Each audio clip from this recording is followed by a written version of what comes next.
जब हम सत्संग बोलते हैं तो सत्संग के पीछे यही सत्य, अहिंसा, प्रेम, करुणा, ज्ञान, भक्ति, वैराग्य है। सत्संग एक शब्द है जिसके पीछे व्याख्या वही सत्य, अहिंसा, प्रेम, करुणा है और कुछ नहीं है।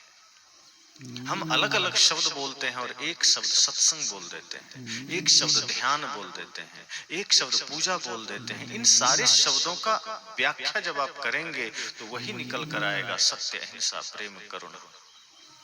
तो वो थोड़े देर का सत्संग और बुद्ध के भीतर से प्रवाहित होने वाली वो सत्य, अहिंसा, प्रेम, करुणा की धारा अंगुली माल को शांत करता है। तो अंगुली माल जैसा लोग भी बुद्ध के उस करुणा के प्रभाव में शांत हो जाता है। तो थोड़ी देर के लिए, बहुत ज्यादा समय नहीं लगा,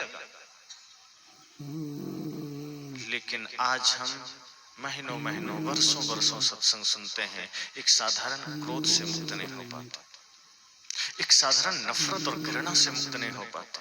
आज हमारा समाज न जाने कितने नफरत और घृणा के दीवारों से घिरा हुआ है। आज हमारा समाज, आज हमारा परिवार न जाने कितने ईर्ष्या, द्वेष की अग्नि में जल रहा है। और हम सत्संग कर रहे हैं पर उस सत्संग का प्रभाव नहीं हो रहा। सत्संग की सौम्यता, सत्संग का ज्ञान हमारे भीतर के उस हलचल को शांत करने में असमर्थ क्यों हो रहा है? हमारे जीवन की व्याकुलता को शांत करने में सत्संग असमर्थ क्यों हो रहा है? सत्संग तो गलत नहीं हो सकता, हमारी तैयारी में गलती हो सकती है, हमारी जिज्ञासा में गलती हो सकती है। अगर हमें प्यास वाकई में लगी है तो हम पानी की खोज जरूर करेंगे, और यदि हम प्यास को जानते ही नहीं है, प्यास लगी हो और प्यास का ज्ञान नहीं हो, तो हम कभी पानी की खोज नहीं करेंगे। और सच तो यह है कि जो व्यक्ति वाकई में प्यासा है वो पानी के संबंध में कुछ भी जानना नहीं चाहता, वो सिर्फ पानी खोजना चाहता है कि कहीं पानी मिल जाए। आज हम बाकी सब कुछ करना चाहते हैं, बस सत्संग को जीना नहीं चाहते। सत्संग के बारे में जानना तो चाहते हैं, शास्त्रों के बारे में जानना तो चाहते हैं, ध्यान के बारे में जानना तो चाहते हैं, पर ध्यान को जीना नहीं चाहते, सत्संग को जीना नहीं चाहते। अब सत्संग को जानने से जीने में कोई अर्थ थोड़े छिपा है कि जान लिया और जिया ही नहीं तो क्या मतलब है। सत्संग के लिए प्यास जरूरी है, सत्संग के लिए जिज्ञासा जरूरी है, मुमुक्षा जरूरी है।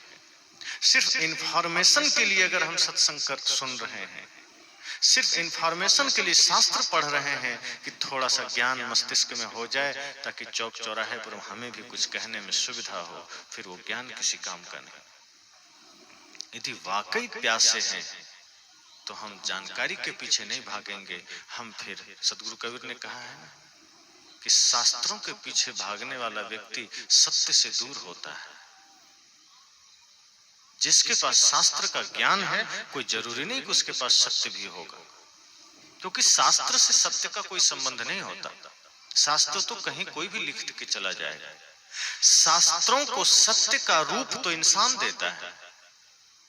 शास्त्र में बहुत सी ज्ञान की बातें लिखी है, बहुत सी प्रार्थनाएं लिखी है, लेकिन उसको सत्य का आकार हम देते हैं। जैसे शास्त्र में लिखा है, जियो और जीने दो।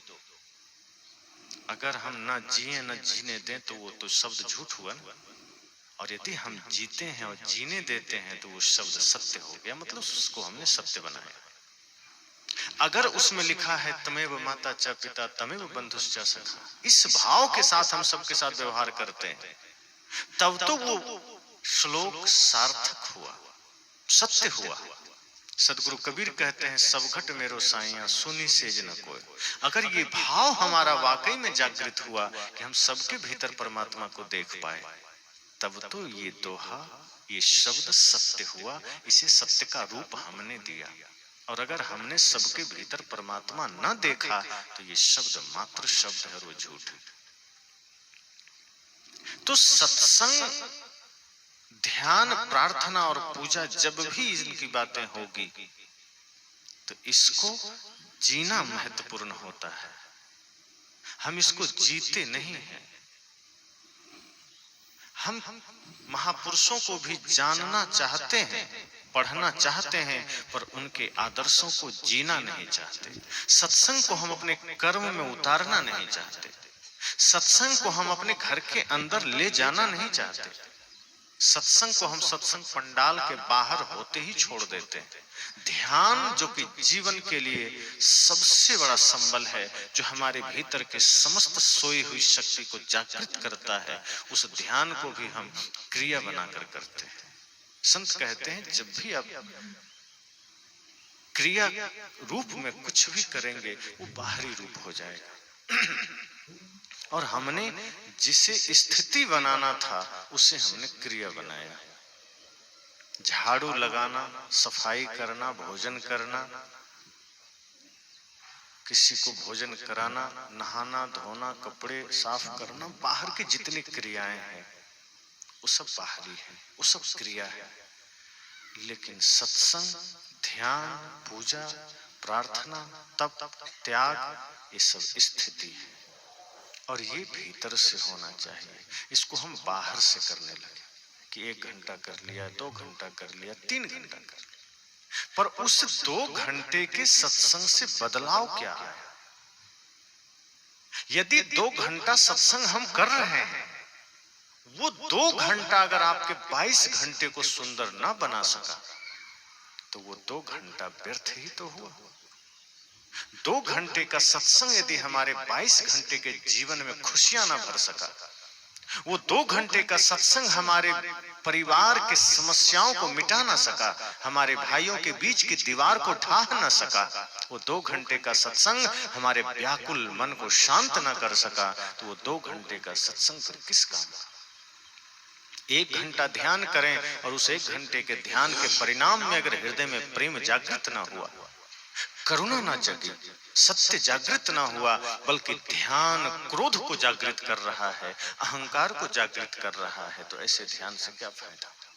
जो ध्यान हमारे अहंकार का कारण बने, जो दान हमारे अहंकार का कारण बने, जो सेवा, जो पूजा, जो प्रार्थना हमारे अहंकार का कारण बने, इसका मतलब है हमने उसके स्वरूप को नहीं जाना, हमने सिर्फ क्रिया रूप में किया है।